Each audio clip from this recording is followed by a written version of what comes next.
how they do that synthetically, again, to apply to capital markets. Because capital markets are a complex dynamic system. So we've had 60 or 70 years. I mean, complex systems have been around since the Big Bang. That was one of them, so 13 billion years. But we've had, really since 1960, it developed as a science, and partly because we needed the computing power.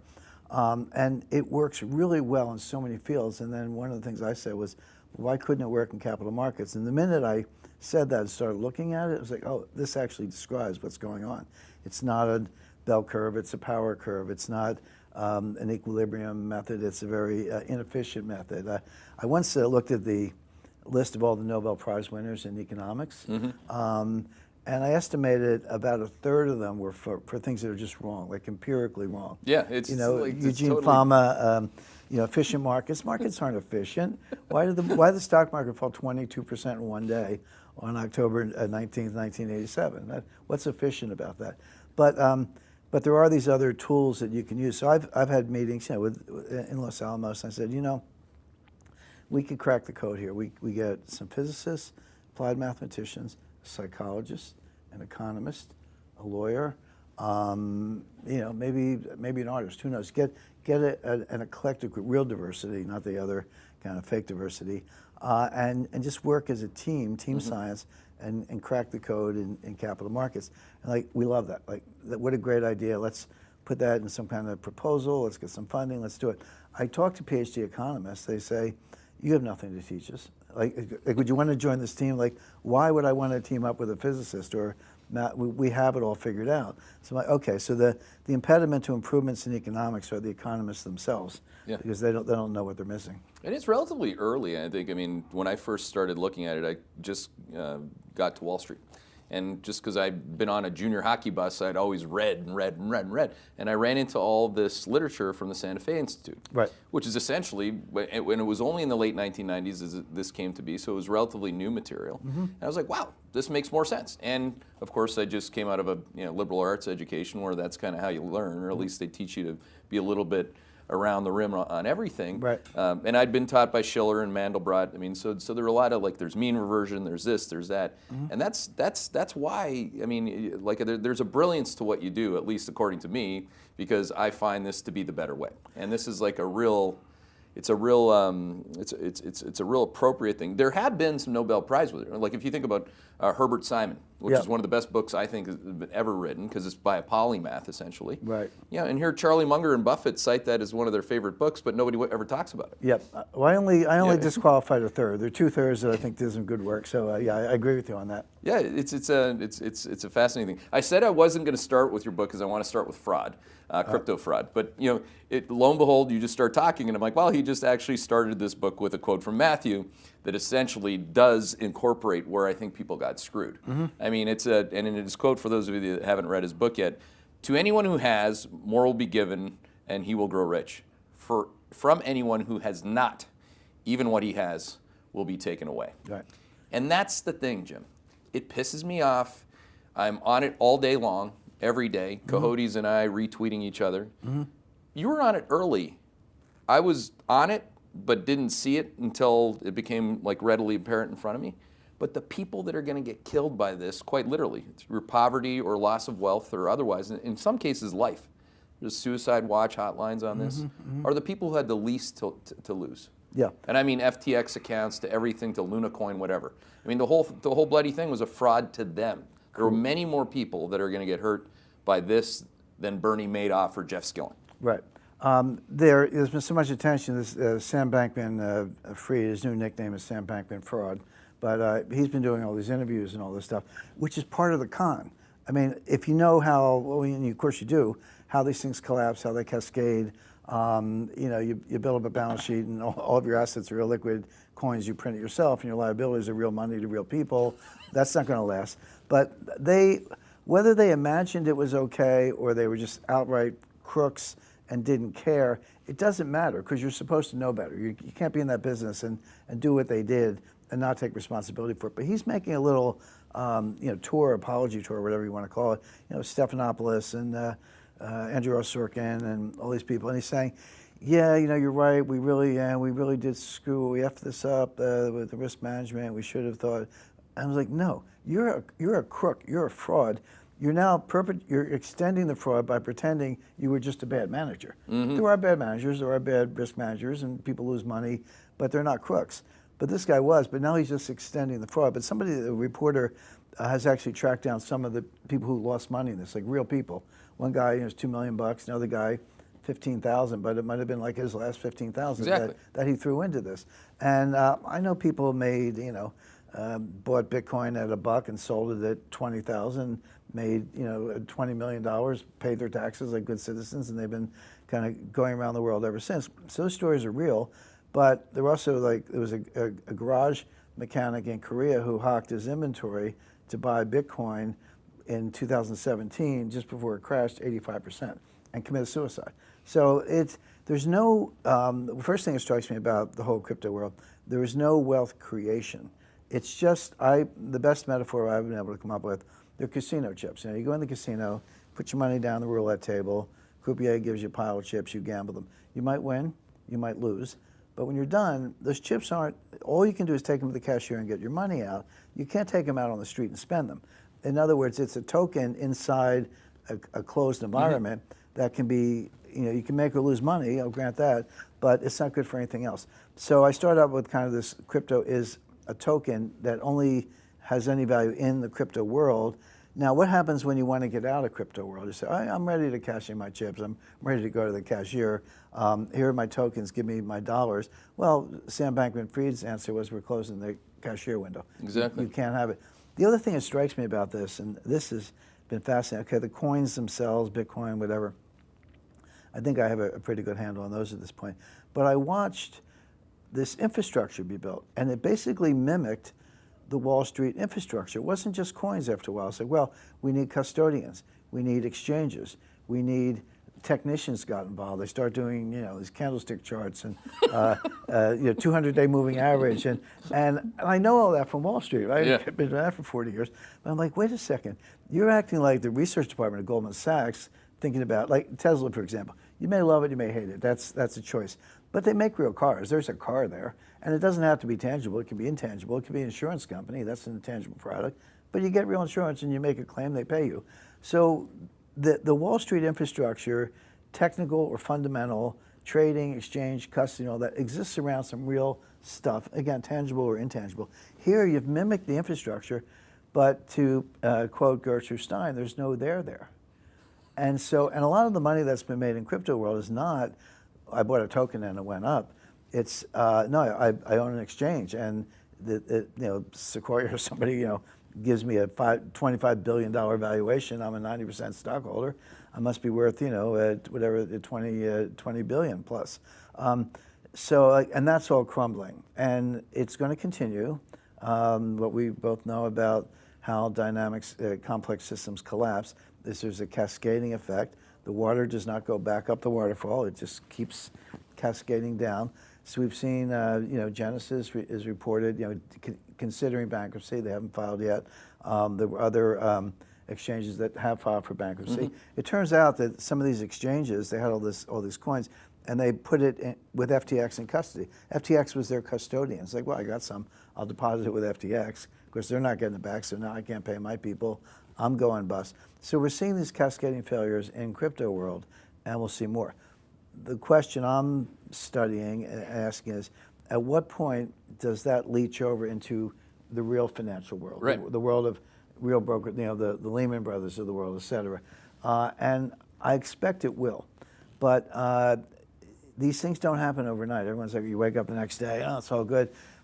What people don't realize, and just the data's here, just look at it. So the 2008 global financial crisis, everyone knows, September 15th, 2008, midnight on a Sunday, Lehman Brothers files for bankruptcy. It was electronic filing. They shot it in around midnight on a Sunday. But that started in July of 07. Yes. There were the two Bear Stearns hedge not funds. Bear Stearns itself, but the two Bear Stearns hedge funds collapsed. I think it was Societe Generale closed a money market fund. They closed the gates on a money market fund. And then, Jim Cramer's on with Aaron Burnett, and that was his, they know nothing, they know. He was actually right about that, because he was talking about the Fed. That's easy to say about the Fed. They just say they know nothing, and you got it. And then Bernanke cuts, I guess, the discount rate, which is kind of irrelevant, But Bernanke's on the record that whole summer of '07 saying, yeah, we got some stress in mortgages, but it'll blow over. So when did it hit the peak? Well, the answer was a year later. It took a year for that to go around. Remember Hank Paulson's Super Civ? And that was September of '07. The stock market peaked in October of '07, 6 months after the crisis started. That's when the stock market peaked. Then in December, they went around. I talked to some of the seniors who did this. Temasek, Kuwait Investment Authority. They went to the major sovereign wealth funds, and they basically bailed out Wall Street at that stage.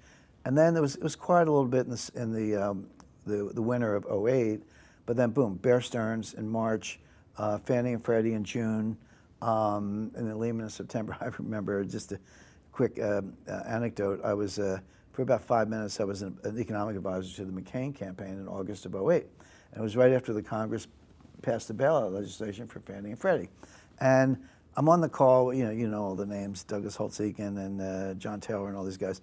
And they're high-fiving. They're like, great, the crisis is over, and we can get back to Iraq, because we really want to talk about Iraq. And I said, excuse me. I said, this crisis is not over. This was in late August. I said, you are not going to make it to Election Day without a major break in this crisis. It's going to get a lot worse. I didn't say, like, what, for everyone knew Lehman. I mean, they were always the weak link. And it's not the question I had today. I said, you're not going to make it till November, to Election Day, without a crisis. I said, so get your guy ready, write a speech with a 4-point plan. It doesn't even matter what the points are, just have 4 points. Stand them up on the steps of the Treasury and say, my fellow Americans, we have a crisis, here's my plan, my 4-point plan, you'll win the election. I was laughed off the call. I was not invited back. And then when it actually happened, within weeks, McCain ran around like a chicken with his head off. He's white anyway, but he's kind of pale white. Then he barges into the White House. He says, we got to have a meeting in the Roosevelt Room. So Bush, to his credit, said, well, I can't, there's a campaign going on, an election going on. I can't meet with you without meeting with Obama. So they bring in McCain, Obama, and George W. Bush, and they're all sitting around, I think they were in the cabinet room, actually, and whatever, it's a photo op. Obama didn't know any more than McCain, but he was smart enough to keep his mouth shut, just, be cool. And the American people saw this. This guy's scared to death. This guy's cool. I'll vote for him. And if you look at the polls, McCain was running ahead until that meeting I just described, right after Lehman. And then that's where Obama went ahead and McCain came down. Everyone blames on Sarah Palin. I mean, that's a separate story. But those poll lines down and up crossed around Lehman. And so, missed opportunity. But it just goes to show how these things take a while to come around. Yep. Just really quickly, same thing with 1998, long-term capital management, Russia. That started in June '97, and then it went, Malaysia, et cetera, South Korea, quiet period, then comes back. So they take a year to go around. So I don't think we've heard the end of the story. Well, it's very typical of the cycle. It ends with the credit piece. Right. It ends with the lack of liquidity. Yep. It ends with the leverage meeting. Like this morning on our research meeting, we're talking about BREIT, which is obviously Blackstone. And it's in principle. I mean, obviously, I'm not going to say that Blackstone's a fraud. Right. It's easy to say that FTX is a fraud. Yeah. But in principle, throwing up your gate when you told the lowest common denominator, here's our in-house REIT. Right. You have annual liquidity. Initially they started this with like whatever, $250,000, $500,000 minimum. By the end of it, it's down to $25,000 or less to get in because they're still seeking liquidity. Right. But what's happening really is the economic cycle's turning and slowing, and credit spreads are widening, and interest rates are now in, I think, a regime shift. So we have a different jump conditions in cost of capital. Right. And here's Blackstone, they're throwing up the gates. Yeah. And so I meant it's the same in the sense that your chips, you can't cash them. Here Right. you can't get your cash. It's all isn't it all? I guess I have my own opinion, obviously, because I'm stating it plainly, but isn't it all the same thing? I mean, it's the same thing. It's created out of the funny money where people, over their skis, get the people who wouldn't know otherwise in. Right. And then they don't let them out. That's exactly right. Except, at least, I guess with Blackstone, they're not letting them out. And yeah, it's a 70-page offering document, and I haven't read it, but I'm sure if you did, you'd find in there that On BREIT? yeah. Yeah. You can Nobody put- reads it. Nobody reads them, except I've written a lot You'd of them. read them. I've written quite a few of them. I know what's in there, and the gate thing is in there somewhere. I guarantee it's in the fine print someplace. So you're right. It's not a fraud. They're playing by the rules, but they're not supposed to do that. That's not what investors expect when No. they go in. And okay, you've been warned, but that's not a good outcome, and it means that there's been some, obviously an asset liability mismatch. As simple as that. Well, the credibility crisis which we're in, and this is, we'll now find a way to get to your book. I mean, this is really, the credibility of institutions. I mean, like you said, isn't it amazing that crypto just became like a sideshow of a Wall Street redo? Like Raul Paul is a former Goldman salesman. Yeah. You just put anybody up there, and just pump and dump, and it's all out there. Right. And Coinbase is ran by a bunch of broker dealers. Yeah. I mean, this is the whole thing, and it was just worse that it was not really regulated. Right. I mean, Yeah. you could look at crypto. I still trade it every day, and every single month end, the most lurky of coins gets fucking marked up right in the close. That's right. Every month end. Well, just to go behind the curtain a little bit, is that Raul Paul, he has a TV show or something, Real, I don't know, I forget, Real TV or something like that. But I was invited to come in and do a taping, and they were going to put it on their channel. I was like, fine. Real Vision, I think it's called. So I go in, and they wanted to have like a Bitcoin gold debate, but I always think they're kind of phony. But I'll do that debate, and so they team me up with. You're the token gold guy, they think? Yeah. And by the way, I've won every one of those debates. If they had a referee, I won every one for a long time. But so this guy, I think it was Auerbach or something. He's the ground zero for modern monetary theory, and our friend Stephanie Kelton and others is Bard College. There's a Bard Institute and so forth. And he's affiliated with them, so he takes this. So I go in, just the two of us, tape for about an hour and a half, 2 hours. And I just shredded crypto, shredded it, and modern monetary theory. And modern monetary theory's roots are, go back to around 1910, 1920. It was adopted by the National Socialist Party in Germany during World War II, otherwise known as the Nazis. And I basically did the whole history of it: state control, state money, what's behind it, et cetera. That taping never saw the light of day. Really? Never saw the light of day. They buried it, and they spent a lot of money on it. But I'm like, okay, you don't like people talking about Bitcoin. You don't like people talking about, modern monetary theory and crypto, both topics, the way I discussed it. And I just went for the throat. But it was buried. Like, okay, that's the last time I'll well, that's what makes me sick to my stomach about it. I mean, when I first started Hedgeye, it was like, this is easy. Independent research, you got to have shorts, you got to have longs. We have no conflicts of interest. That's against Wall Street research. That's an easy business model. Right. I never, in my wildest dreams, would believe in the collusion that we have today between Wall Street, its financial media, FTX, all of them. Yep. And you sit there and say, and all the while the message was, well, it's our answer to all the money printing. Bullshit. You needed the money printing to create this. Right. And now you can see they're begging for more cowbell to bring it back. They are the loudest in need of the pivot. Yeah. So to me, I think that's the most, you and I have been, we've also lived that life where I've been shut down by Fox News.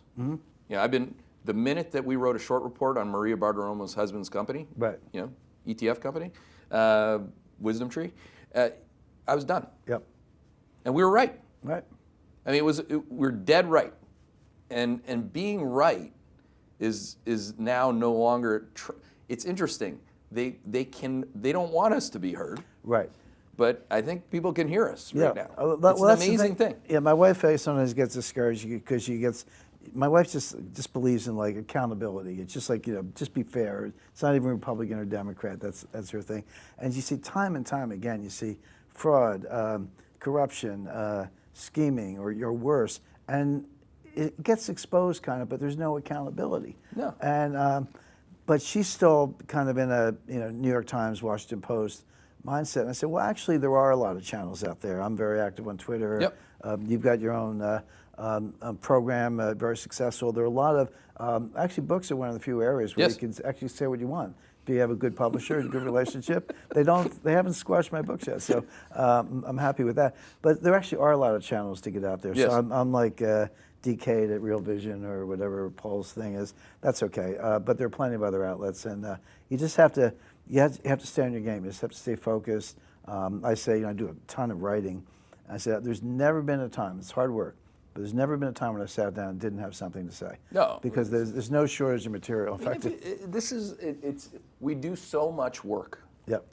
And then when you finally try to contextualize it into an actionable point or opinion, then it's time to have a debate. Yeah.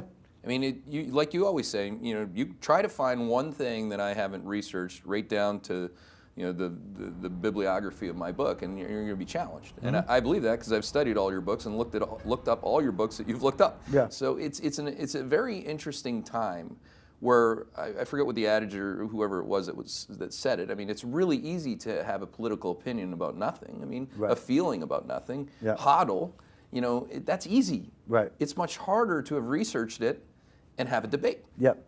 Sounds like the kind of thing H.L. Mencken would have said back in the day, the sage of Baltimore. The other thing about FTX, we were talking about, easy money and money printing and easy credit, et cetera, as a way of inflating all these balance sheets and, probably these asset liability arrangements. FTX took it to the next level. They said, well, we don't need to borrow the money, we'll just steal it. I mean, all the years I was on Wall Street, and I was involved in a number of aspects, but I was, most of the firms, I was general counsel and chief compliance officer. And I've read the rule books of all the exchanges. You got to be a geek to do that, but I have read them. Then there are all kinds of frauds, all kinds of schemes, and we both have seen them all. But the one unforgivable sin, the one thing you never do, is take customer money. The customer money, The worst the house account and the customer money are just kept separate. There's a sky-high wall, and you never dip into the customer money. That was like they told me in Chicago back, they said, you'll be run out of Chicago, your name will be mud, you'll never be back in this business again. And I already knew that, but it's like hearing it from old bulldogs like Roger Rutz, who was head of the Chicago Board of Trade back in the day. they just put the fear of God in you, and rightly so. And that's what Corzine did, in MF Global. Yeah. He kind of, that happened. Whatever, they kind of smoothed it over. But that's exactly what happened here. So yeah, he's doing the apology tour, and boy, did we screw up. I guess you have to admit that. But that's part of the con. Yeah. I mean, can we tie, and then I think this has got to be part of what I haven't read your book. This is the one book I have not read yet. I'm going to read it. I'm going to listen to it. Then we're going to come back, and we're going to go through the dog ears. It's just out yesterday, Keith. It came out yesterday. You didn't stay up all night? But that said, you were kind enough to send it to me in advance. So I did have a chance. I just was off reading on all this stoicism type research that I've been doing. But anyway, the tie-in, and I told the guys, I said, I gotta ask Rickards this because this is still preliminary research or ongoing research on FTX that we're doing. Is it possible, or have you thought about this being a CCP carve-out? Well, I wish I could rule that out, but you can't. It absolutely could be. Well, I've said from the beginning, by the way, who's Natoshi Sakamoto. Yeah, he, she, it, team from Raytheon. I mean, we don't know. Yep. So let's start there. But absolutely, I mean, the first thing that revelation came out is like, why? Okay, FTX is a disaster. The war in Ukraine is a tragedy and a global economic disaster, getting worse. How the heck does FTX get tied up in Ukraine? But they were. Yeah. I mean, that's been demonstrated. That's been proven. So FTX, because he had this effective altruism or whatever, we're going to make a lot of money so we can give it away. I guess steal a lot of money so they can give it away. But he created this fund to help Ukraine, and they gave them a lot of money. I don't know the exact amount, but it was well into the millions that they gave to Ukraine. But Ukraine took the money and bought the FTX token. Mm-hmm. And then what do you do with the FTX token? Well, you can launder it through FTX because they're not part of the DTCC or any other responsible organization, clearance organization, and it went to the Democratic Party. Yeah. Ukraine has been a money laundering machine for the Democratic Party since day one.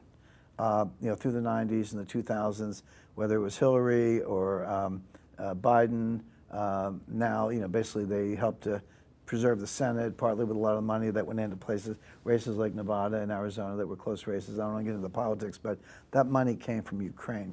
Oh, by the way, good contrary indicator, Time Magazine this morning named Zelensky Man of the Year. Oh, wow.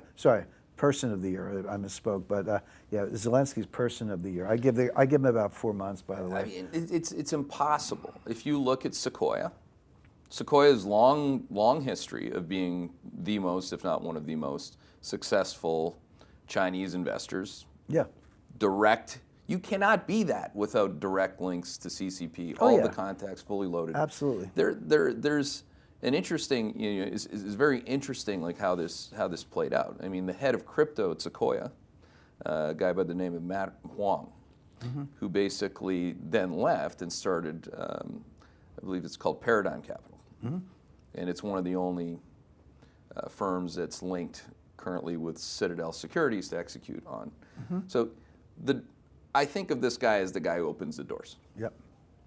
Right? Are you telling me that this guy, by the way, this guy who's also, I think he was one of the first investors in his 20s in ByteDance or TikTok. Yeah. His dad, former LTC, I think they put his dad in charge of LTCM Asia post.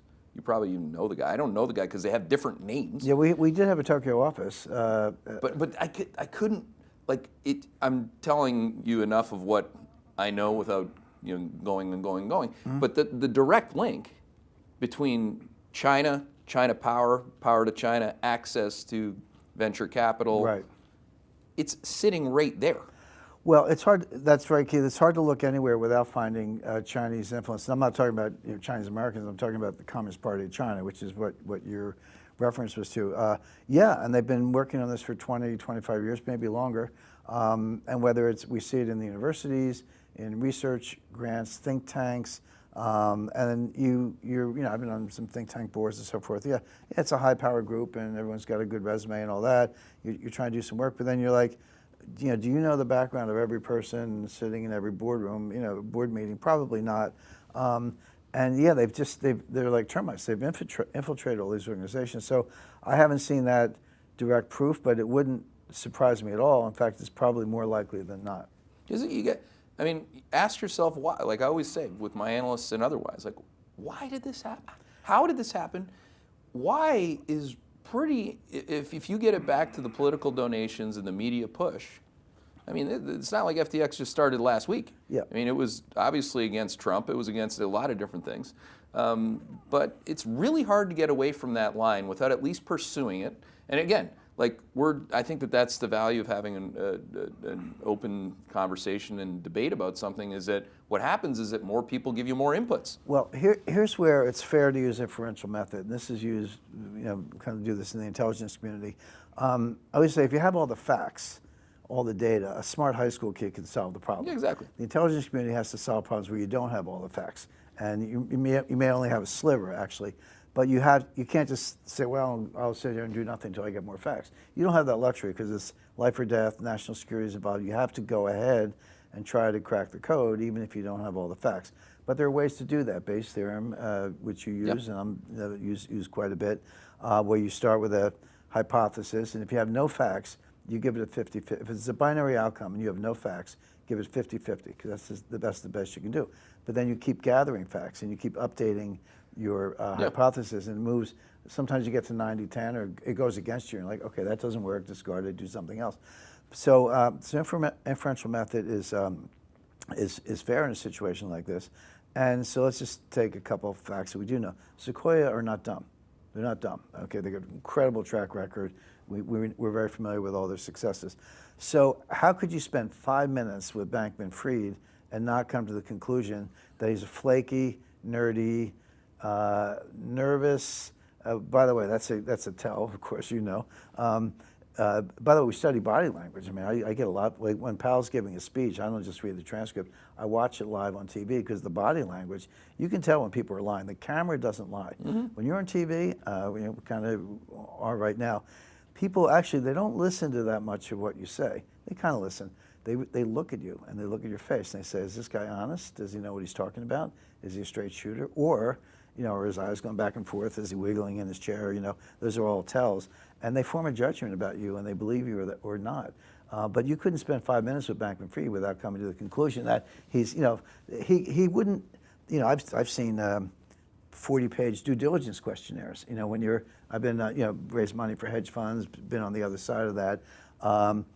This birth certificate, and everything else. Accounting firm. I want to talk to your lawyers. I want to talk to your accountants.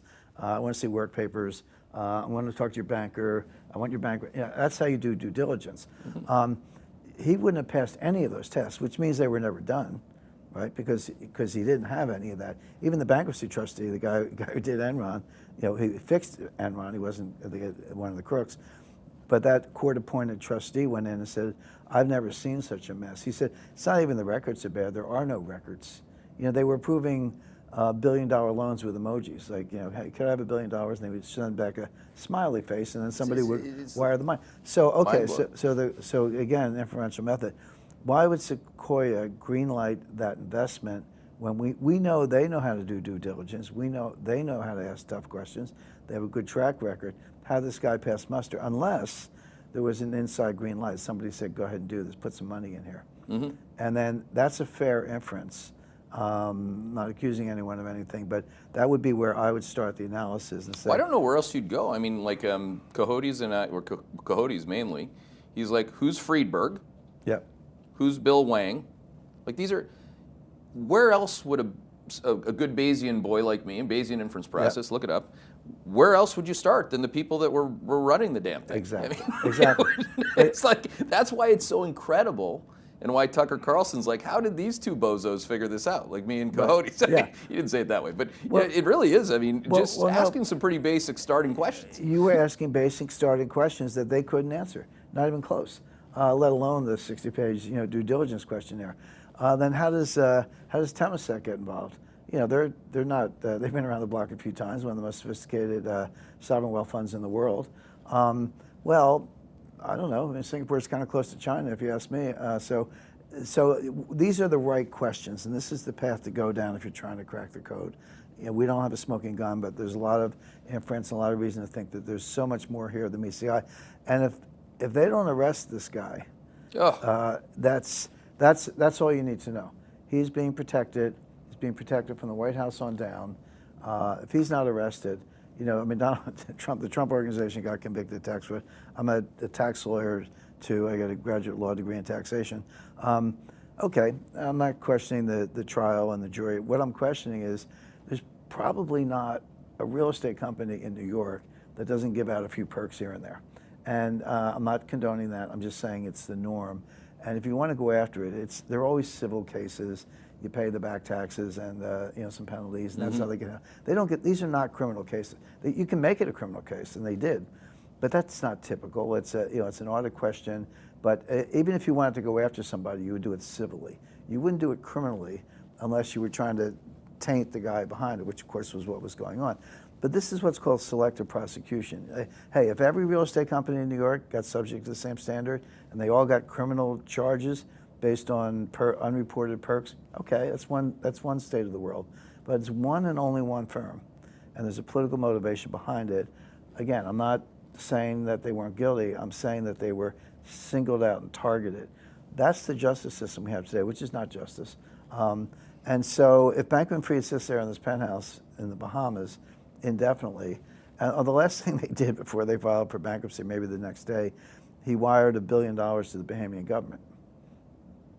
So that was like the last, okay, that doesn't cover $10 billion of liabilities, but there was $1 billion floating around somewhere. He wired it to the Bahamian government. So no surprise, Bahamas hasn't touched him.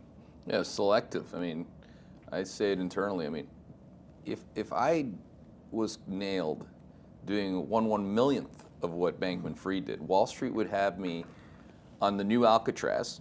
Oh yeah. And anyone associated with me would be indicted immediately. Right. It's what it is. Yeah. Now, what part of your book, are we going down and we're just having the conversation in terms of where it goes, but what part of your book, when you say sold out, incorporates this kind of conflict of interest politically, people really people get really angry about this stuff, and they should. It's not, the rule of law should matter in this country. Right. I think it's probably, that's the reason why people go to the Bahamas or they go to Barbados or whatever, different places where, Cayman Islands, where our buddy there, Raul Paul is. But what is it that people are going to take away from your opinion on this? Well, the book has part 1 and part 2. So part one is all supply chain. There are 3 chapters. So the first chapter, it's mostly anecdotal, and that's another place where I diverge from economists. I use anecdotal evidence because it works in a base context. Yep. It's just updating information. I stood in the London Eye in June 20th, 2016.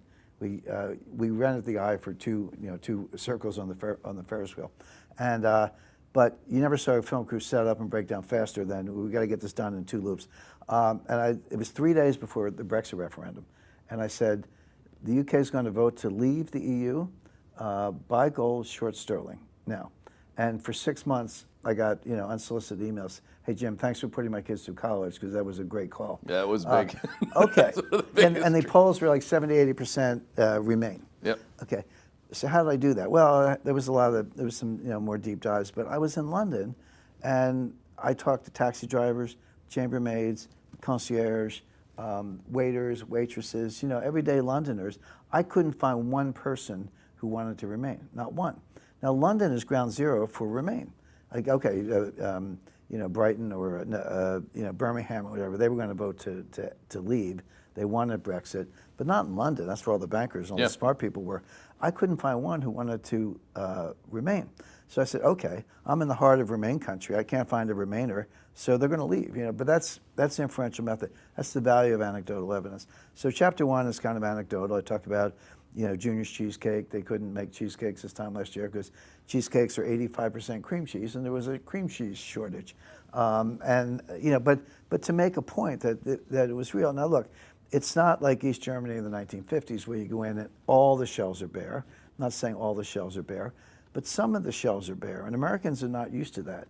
And even today, since a year later, all right, maybe the paper goods aisle is stocked up, but do they have your favorite hot sauce or the kind of chips you like or particular kind of soap you like? Well, you'll find big gaps in the shelves even now.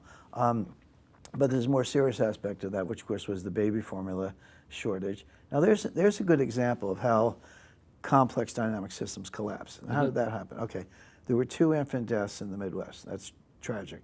But they suspected the baby formula. So the FDA shut down the baby formula plant. And by the way, it turns out there was never any linkage between the 2. But as a precaution, they shut down the baby formula plant. Well, that plant made like 85% of the baby formula in the United States.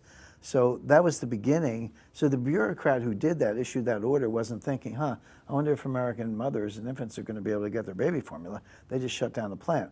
So then it got worse because there's a program. It's like, they don't call it food stamps anymore, SNAP, I guess. You get a debit card. But there was a way of subsidizing poor and lower income mothers who couldn't afford baby formula, and then we give you some money. But you had to buy a certain kind. You couldn't just buy any baby formula you wanted. Well, the kind that was subsidized was the one they shut down. So now that they would say, well, the answer from the government was, well, just get a different kind of baby formula. I was like, no, we can't afford it. That's why we're on the subsidy program, and the one you shut down is the only one we're allowed to buy with our debit cards. So now you're stressing poor mothers, low-income mothers, mothers across the country, all because of a decision that maybe has some basis, but nobody thought it through. But it's an example of how when you have these really long supply chains, people go, what's a supply chain? I did a radio show at 1 o'clock, from 1 to 3 a.m. this morning. It's Coast to Coast AM. It's one of my favorite shows because it's they have a Q&A section at it's live, 2 hours of live radio in the middle of the night. But they're based in LA. But the people going in were truckers, like real truckers, and they were on the road because they got hands free, and like, I'm out here. I've been a trucker for 20 years, and I bought my own rig. I'm an owner operator now, and but what I'm finding is the shipping rates are going way down, which they are, because the Fed is destroying demand, going into recession. So the shipping rates are going way down, but the price of fuel is still high. He goes, how long is this going to last? I said, well, I got bad news for you. It's probably going to last for a while. Yeah. But I always tell people in Washington and New York, I said, get away from your screens. Get out. Talk to some real people. By the way, people calling in, night watchmen, taxi drivers, night owls, insomniacs, and truck drivers, my kind of people. It's like this. I drove a forklift. I drove a taxi. I've had most of these jobs. But that's actually how you learn stuff when you talk to real Americans. But So the host, he says, well, Jim, give me an example of a supply chain. I said, well, I'll give you a simple one. You go to the store and you buy a loaf of bread, and you ask the person, well, where did that bread come from? It's like, well, there's a bakery on the other side of town. It came from the bakery, and they drove it by a truck. It's like, okay, that's a really simple supply chain. But the bread, did it have like a plastic wrapper or a paper wrapper? Where'd the wrapper come from? And by the way, a truck drove it from here to there. Who made the truck? And where'd the fuel come for the truck? And who trained the driver, and how the driver get in the cab? And let's get back to the bakery. How do you bake bread? Well, in an oven. Where'd the oven come from? You know, that's tempered glass and steel and thermostats and semiconductors, et cetera. Probably came from 15 different countries. Oh, and how do you make bread? Well, flour. Where'd the flour come from? Came from the mill. Oh, well, where's the mill? Well, it's over there. It's in Minnesota, you know. Well, how did they get the flour? Well, they bought wheat from the farmers. How did the wheat get there? It was on a train. You know, how do you run a train? Diesel fuel. Oh, okay. And what about the farmer? How do you grow the crops? You know, and well, you need some seed and tractors and reapers and diesel fuel, and they got GPS and everything else. Oh, by the way, you need some nitrogen fertilizer to run the farm. That comes from Russia. A little war going on over there. So the point is, that's what they call the extended supply chain. Yep. When you really get into it, and then everything I mentioned, every truck, every oven, every mill, they all have these vertical supply chains because their suppliers have suppliers of their own. And you very quickly come to the realization that the supply chain is not part of the economy. It is the economy. There's nothing you can think of from this, the glass, the book, the clothes we're wearing, there's nothing you can think of, tangible or intangible, that is not the output of some supply chain. So there's kind of no topic more important if you're trying to understand the economy. It's what the economy is. Then there's what I call supply chain 1.0, which I date from 1989 to 2019. And then supply chain 2.0 is coming because everyone said, Jim, this thing broke down. Can you fix it? I said, no, you cannot fix it. But there will always be supply chains. There'll be something new to replace it. And we'll talk a little bit about what that is. But supply chain 1.0. So I actually start the book in the introduction with a description, pretty vivid, of a Bronze Age shipwreck, reliably dated to 1200 BC, off the coast of Turkey in a place called Uluburun. And some sponge diver discovered it. He was diving for sponges, and he saw a jug. He said it had funny-looking ears. Well, an expert knows those are handles, for this jug. So he reports it. The Turkish archaeological authorities go in, 10 years excavating on it. I guess that's the right word, underwater archaeology, and they bring up everything. Greatest discovery of its kind ever made. Now, on that vessel off the coast of Turkey, they found amber, which comes from the Baltic Sea. They found gold, which at the time came from Sudan. They found swords, which came from present-day Syria, Damascus, and so forth. The vessel itself was made of Lebanese cedar, and they found olives and olive oil, which would have come from Italy, and they found a carving of Queen Nefertiti, which is probably on its way to Alexandria. So when you plot all those points, you're practically from the Arctic Circle to the equator, and from present-day Iran, Persia at the time, to Spain. And I calculated it's 5 million square miles. So here we had one vessel in 1200 BC that was in the middle of a 5 million square mile supply chain. So there's nothing new about supply chains. So what was new? In 1989, the Berlin Wall fell. 1991, the Soviet Union collapsed. 1992 was Deng Xiaoping's southern tour. China grew a little bit in the 80s, but it really took off in the 90s. They had to get past Tiananmen Square, and that was Deng Xiaoping's last hurrah. And then Bush decided, okay, you're out of the penalty box because of Tiananmen Square. Let's get to work. But at around the same time, you had increased computing power, applied mathematics, artificial intelligence, and more data collection. So all of a sudden, in terms of data, telecommunications, and computing power, you had the tools. And this is when we went from international commerce, which I had always worked on the 60s and 70s and 80s, to globalization. I remember in the 90s, the college kids, children of friends of mine or whatever, my own kids, they would all talk about globalization. I'm like, what's globalization? I've been doing this for 20 years, But it was new because China was in the game, Russia was in the game, new countries were in the game, and suddenly direct foreign investment took off. So now the supply chains, I just gave one about the baker, they were going from Chongqing to New York, or from Shanghai to Amsterdam. There were 9,000-mile supply chains. And when you stretch them that thin, they become extremely frail. And as you know from complexity theory, it breaks in one little place, the whole supply chain breaks down. So why was that done? It was done in the name of efficiency, and efficiency is just another way for lower costs. And it worked. I mean, Walmart and Amazon and Apple, they all did the same thing, many others. And they got the cost really, really, really low, which meant either higher margins for the participants or lower costs for the consumers. In practice, it meant both. And that was a good thing. But there were, and I highlight this in the book, yeah, that worked, but there were hidden costs that were never taken into account. They weren't accounting for the hidden costs. What are the hidden costs? Number one, what we're seeing before our eyes, this fragility, this breakdown. I'll give you, again, a concrete example. So Germany makes great cars. I love German cars. Volkswagen, Mercedes, not counting the ones in South Carolina, BMW, Porsche. Okay, so they make great cars. Well, there's about 100 miles of wire in a car because you got to connect everything. Too many electronics, if you ask me, but 100 miles of wire in a car. You can't just throw them on the floor or the front seat, right? So there are these plastic conduits, and it's one of the first things you put in a car in an assembly line, and you run all the wires through it, and then you do all the connections. Turns out those conduits came from Ukraine. Well, once the war broke out, they couldn't get them, so Volkswagen and Audi and Mercedes are shutting down major assembly lines in Germany because they can't get a plastic part from Ukraine. So that's the hidden cost. That's the fragility or the frailty of the whole thing. And eventually you scramble around, you find another supplier, but you might have been shut down for a couple of weeks waiting for those parts. Well, multiply that by everything, in the baby formula and the conduits for the cars and everything else you can think of. The whole thing was breaking down. So we made it hyper efficient and we were successful, but the hidden costs were never taken into account. We're seeing it today. So hidden costs, like that, you could take this book and say, if inflation used to headline, which is bullshit, peak at 2 to 3, right?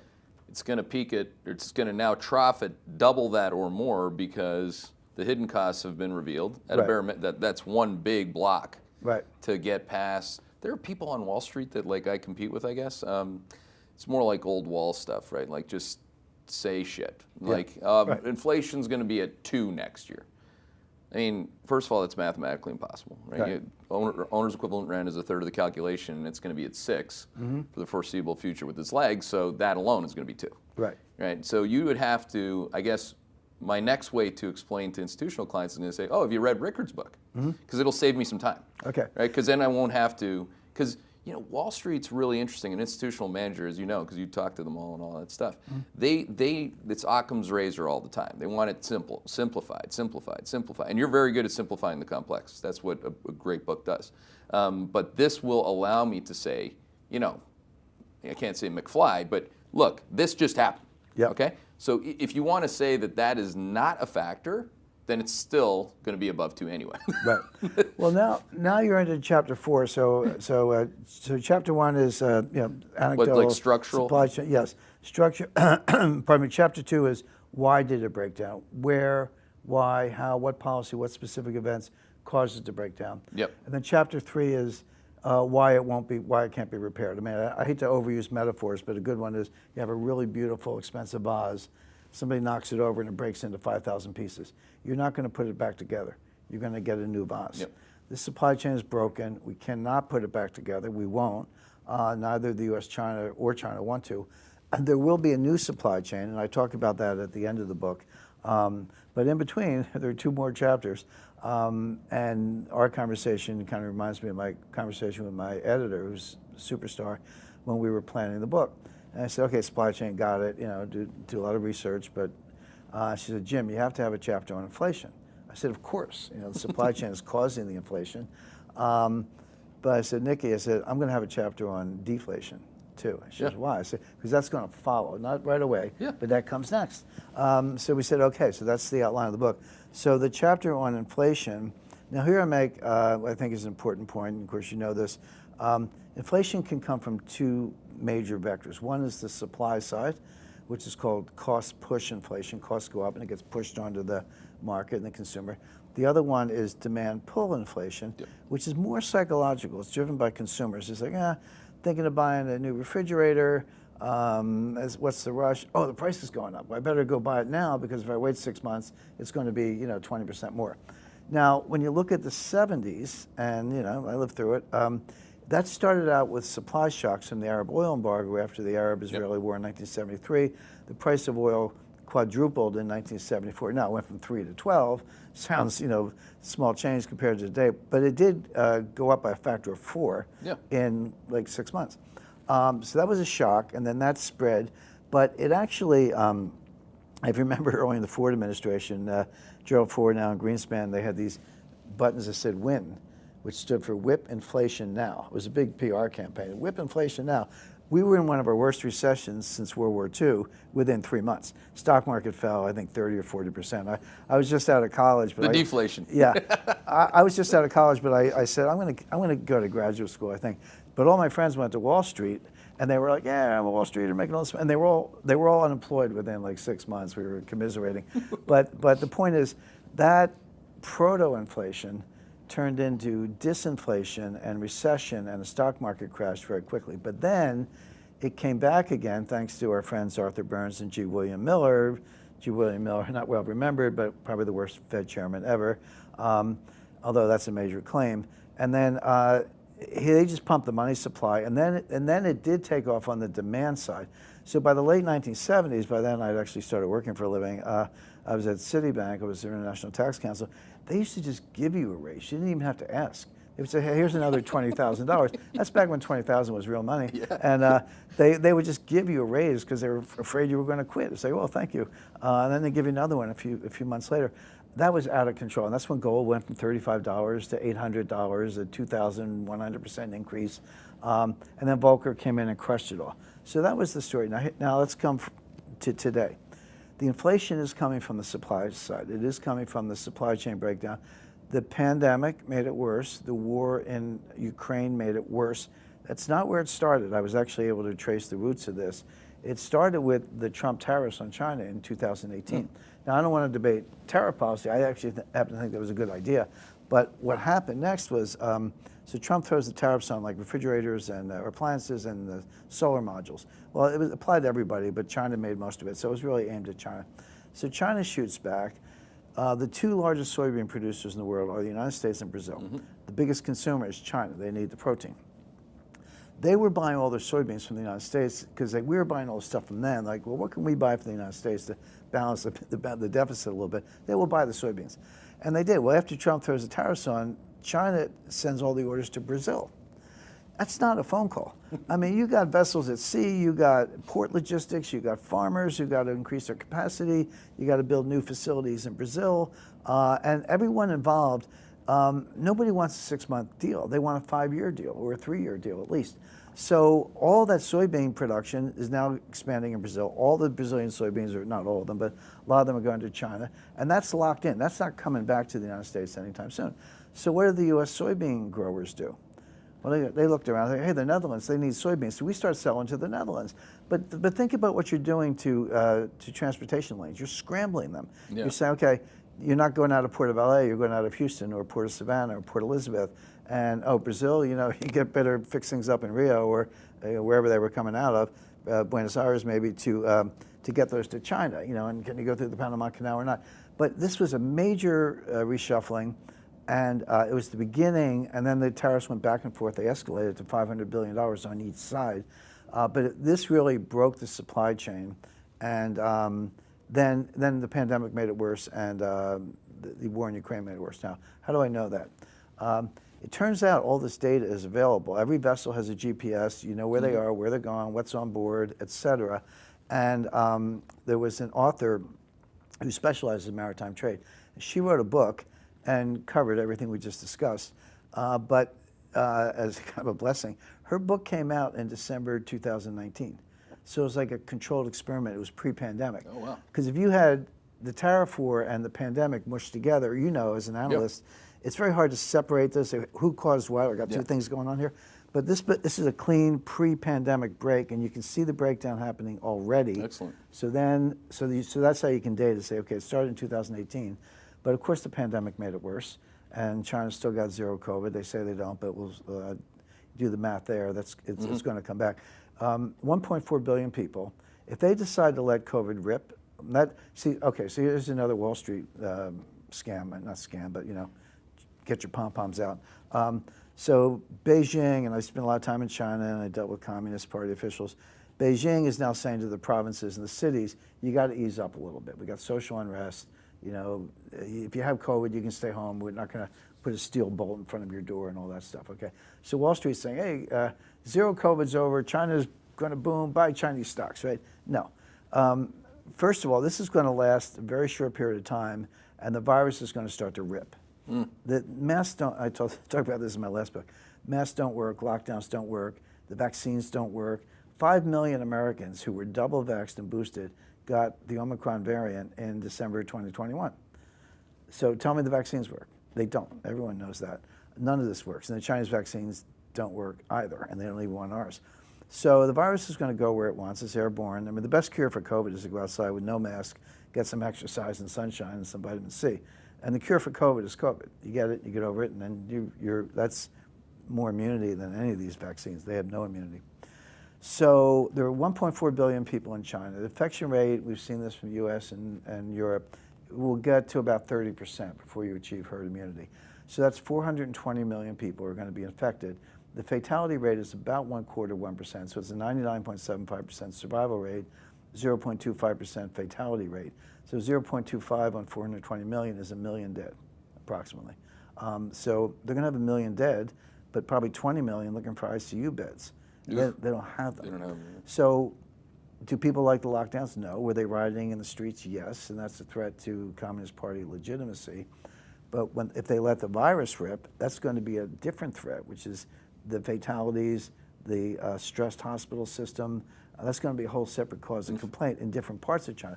So the point is, they have no way out. They got two choices, but they have no way out, no good way out. So the idea that you should buy big, large cap Chinese stocks on this is nonsense. It's amazing. Like, it's you're saying pom-poms. It's like the amount of narratives we've had to put up with. And it's a meme machine, right? It just goes faster because we have Twitter and we have so many communication platforms. Like I said, any opinion's believable if you have no knowledge. I mean, it's like we're running right at the hour here, but I definitely, if you don't mind, I'll ask the top voted question. Just sure. Because I know that you'll, like you said, you want to talk for 2 hours in the middle of the night to truckers, which is great. What a difference, right? Like, I mean, how many people do you watch bloviate on TV that aren't real? Well, I can talk to hedge funds too. I'm okay with that. This is from Fernando. Is an economic depression that occurs once in a century coming? That's the top voted question. That's a great question. I'll give a direct answer, but maybe not one people expect. In my view, the United States has been in a depression since 2007. And Japan has been in a depression since 1989, 1990. And that falls out of people not understanding the definition of a depression. So we all know what a recession is, except Janet Yellen. Two consecutive quarters of declining GDP is a recession. I know there's some bells and whistles, and the National Bureau of Economic Research has got to weigh in. I get that. But we had 2 consecutive quarters in the first half of 2022, declining GDP. There's your recession. Mild, brief, okay, but that qualifies. And Japan has had 8 recessions since 1990. A depression is different because people say, well, gee, if a recession is 2 consecutive quarters or 3 or 4 consecutive quarters of declining GDP, and a depression sounds worse, that must be 10 quarters of declining GDP. But that's not the definition. I use John Maynard Keynes' definition. He said it's a sustained period of below trend growth in which you neither collapse nor return to trend. So it's depressed growth. And the metric there is if you're capable as a society, and a mature, advanced industrial economy should be, of 3.5% growth or even 4% growth on occasion, and you're running at 2, that's a depression. Now, you don't have a technical recession, but that gap, that delta between 4 and 2, of course, gets wider. This is lost wealth. We're now into like $7, $8, $9 trillion of lost wealth. Average annual growth from 2009, when that last recession, whatever it was, recession was over, to 2019, just before the pandemic, so 11-year period, was 2.2%. but we should have been running 3.5, or maybe even higher at times. So I would say that's a depression because it's depressed growth under Keynes' definition. So we're still in that. And by the way, the Great Depression from 1929 to 1940 had 2 technical recessions. 1929 to 1932 was a technical recession. 1937, 1938 was a technical recession. But 1933 to 1936, the U.S. economy grew very well. The stock market rallied in the middle of the Great Depression, but that's my point. The problem was it rallied, but we were from such a low level that it's like you fell in a 100-foot hole and you climbed out 50 feet. Okay, nice going, but you still got 50 feet to go. It's like I mean, a lot of these questions have to do with some version of the same thing, which again, it's Wall Street talking points. It's narrative. Yeah. Well, the Fed thinks it's soft landing. Well, Jim Rickards thinks that we've been in a depression since 2007. Right. I mean, it's interesting, guys, if you can pop it up, I don't know if they have it, but like our nowcasts, which have been pretty damn good. Oh, yeah. I mean, for slide 14, guys, for Q2, for Q1 and first half of next year, we're running between we're at -2.8 and -2 for back-to-back sequential quarters. That will blow away the sequential back-to-back that we just saw, and that to me, like, I ask myself, okay, obviously we've been calling for a recession, but I'm always asking myself, are we bearish enough? Is it more like a depression? But you just changed my thought about, like, depression is that longer. Yeah. It's that longer. So let's just say we're in a depression, but that's I have a definition. I provided it. People can debate that.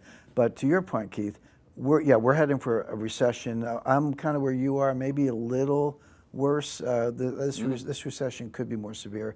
If it's not here already, it's coming very soon. Certainly, first half of 2023. I agree with that. And you were talking about narratives, and I always say, reality always wins, but not on day one. The narrative, the narrative can prevail. And so I should tell myself that every day before, Yeah. After my first tweet, which is top of the risk management morning, I should take a deep breath and say that to myself. Yeah, and these narratives can. So right now there are 3 narratives going on. There's the narrative. There's what Jay Powell thinks. Yeah. And we know what he thinks. I always say forecasting the Fed is the easiest thing I do because they tell you what they're going to do. You just have to listen and believe them. So I don't need to recite it, but it's he's going to 50 basis points in December, probably 50 basis points on February 1st, maybe 25 basis points on March 22nd. They're going to keep raising rates. They're going to look for the terminal rate. I don't know what it is because Jay Powell doesn't know what it is. No one knows what it is. But it's the Potter-Stewart approach. They'll know it when they see it. So Powell is determined to get there. In my view, he's already past the terminal rate. We're at the terminal rate, and because recession's coming off the top, it's not going to be 2%, next month or anything, but it's coming off the top. So then this brings us to the Wall Street narrative, which is, okay, inflation's off the top, economy's slowing down, Powell's going to pivot. This is the pivot narrative. Probably cut rates by March or April. And if they're cutting rates, buy tech stocks. So it's like, buy Nasdaq. So that's the Goldilocks soft landing. Yeah. And I can't believe Powell actually said soft landing at the Brookings, but whatever. Maybe he's feeling good that day. Then there's my version. Maybe he was reading the paper. Did you watch that whole interview? Oh yeah, I was like when he told. I forget the guy was forgettable. David Wessel. He was kind of arrogant, but he was like, of course, he's just like talking down at the audience and stuff. But anyway, he said, well, his best question was like, what does your day look like? Like, how does it start? Yeah. And Powell's like, well, I get up and I read the papers. Yeah. I'm like, really? Yeah. Well, yeah. Like and he says he has his coffee and he reads the papers. Yeah. Now, I mean, talk about how you're feeling. And why these narratives are perpetuated, it's because the narratives of the old wall and the old wall journal and everything else is in the papers. I mean, I actually used to commute into New York by train for a while, and back in the Wall Street Journal days, and there's a certain way of pre-internet. Pre-internet.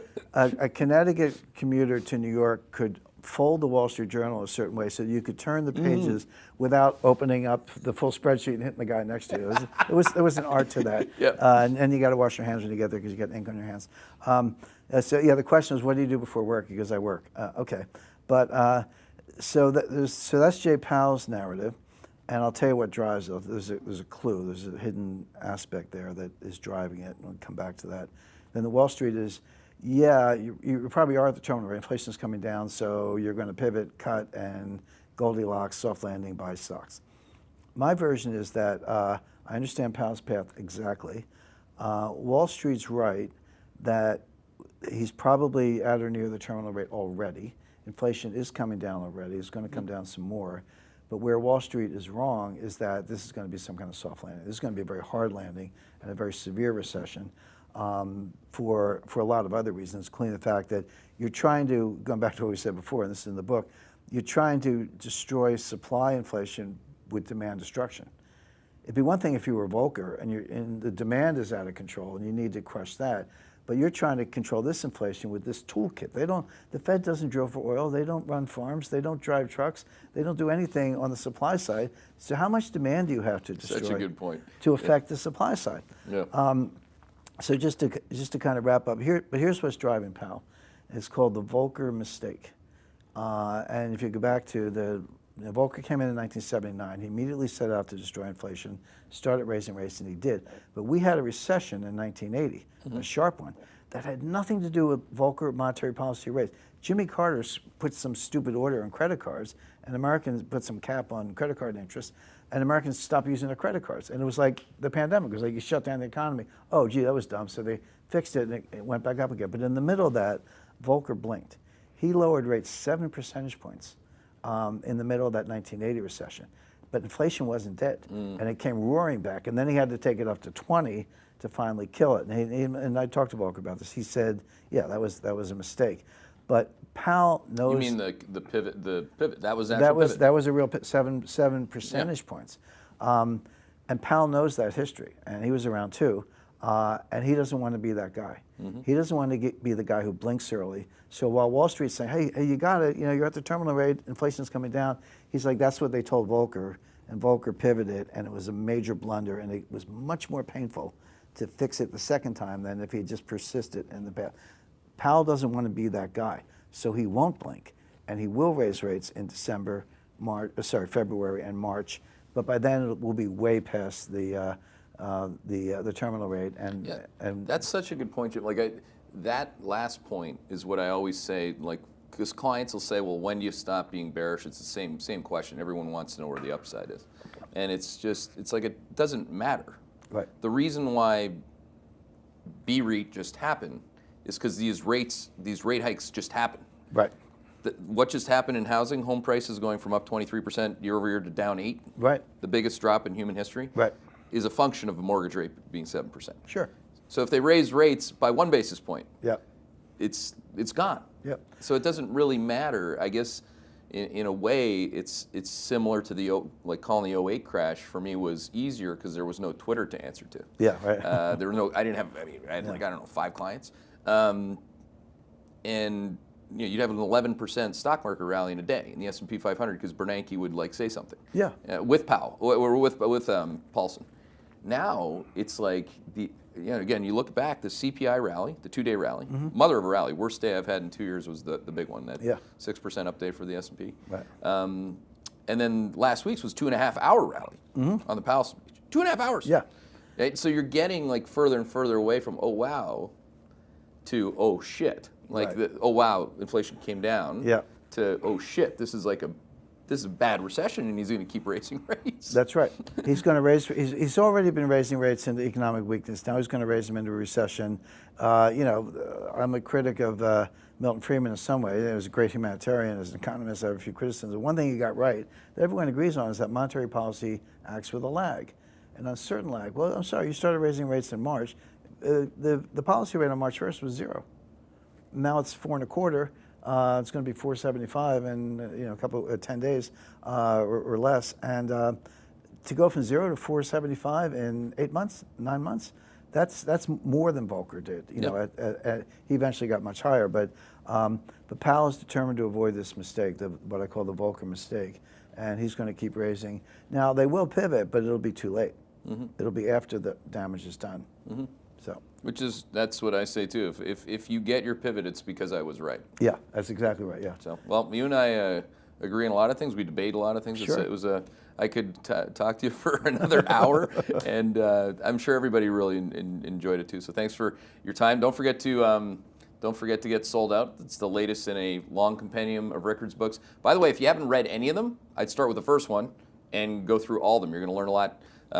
And thank you for teaching them again today. Thanks, Keith. Appreciate it. He's Jim Rickards. You can find him, obviously, on Twitter. I'll be there after this, too. Thanks for joining us.